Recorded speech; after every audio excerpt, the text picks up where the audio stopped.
നരേന്ദ്രമോദിയെ മുൻനിർത്തിയായിരിക്കും 2026 നിയമസഭാ തെരഞ്ഞെടുപ്പ് നേരിടുക എന്ന് ബി.ജെ.പി. സംസ്ഥാന പ്രസിഡന്റ് രാജീവ് ചന്ദ്രശേഖർ പറയുന്നു. മോദിയെ മുന്നിൽ നിർത്തിയുള്ള പ്രചാരണം ആരംഭിക്കുന്നതിന് മുൻപ് രാജീവ് ചന്ദ്രശേഖർ ഈ ചോദ്യങ്ങൾക്ക് മറുപടി നൽകണം. 1. മോദിയും ബി.ജെ.പി. ഭരണവും കേരളത്തെ സഹായിക്കാൻ കഴിഞ്ഞ 11 വർഷം എന്തു ചെയ്തു? 2. 2016 നവംബർ 8 നോട്ട് നിരോധിച്ചപ്പോൾ കള്ളപ്പണം മുഴുവൻ തിരിച്ചെത്തുമെന്ന് പറഞ്ഞിരുന്നു. എത്ര കള്ളപ്പണം തിരിച്ചെത്തി?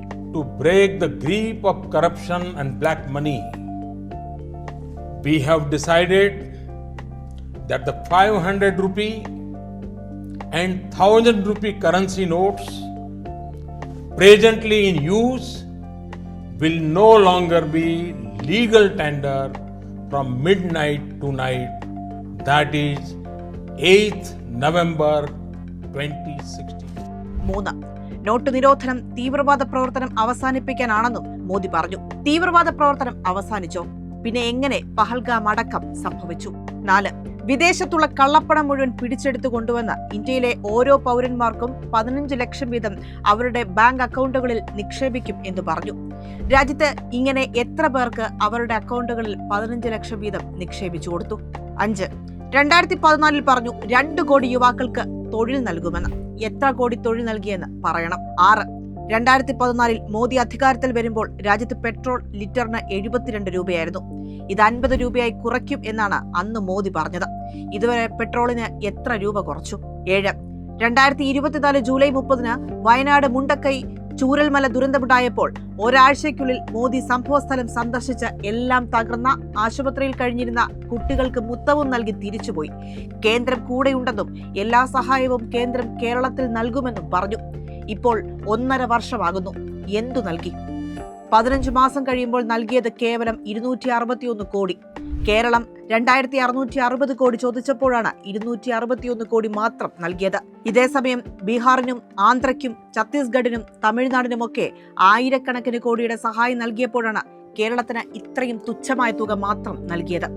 രാജീവ് ചന്ദ്രശേഖർ ഇതെങ്ങനെ ന്യായീകരിക്കും? 8. കേരളത്തിന്റെ കടമെടുപ്പ് പരിധി 10ാം ധനകാര്യ കമ്മീഷന്റെ കാലത്തുണ്ടായിരുന്ന 3.92% നിന്ന് 15ാം ധനകാര്യ കമ്മീഷന്റെ കാലമായപ്പോൾ 1.86% വെട്ടിക്കുറച്ചു. ഇതുമൂലം പ്രതിവർഷം 20,000 കോടി മുതൽ 25,000 കോടി വരെ കേരളത്തിൽ നഷ്ടപ്പെട്ടു. എന്തു പറയുന്നു രാജീവ് ചന്ദ്രശേഖർ? 9. ഈ സാമ്പത്തിക വർഷത്തിലെ അവസാന പാദത്തിലെ കടമെടുപ്പ് പരിധിയിൽ 5,900 കോടി കേന്ദ്രം വെട്ടിക്കുറച്ചു. എന്താണിതിന് ന്യായീകരണം? 10. കടമെടുപ്പ് പരിധി വെട്ടിക്കുറച്ചത് ക്ഷേമ പെൻഷൻ വിതരണത്തെ അടക്കം ബാധിക്കുമെന്ന സ്ഥിതിയായി. താങ്കൾക്ക് ഒരു വിഷമവും തോന്നുന്നില്ലേ? 11.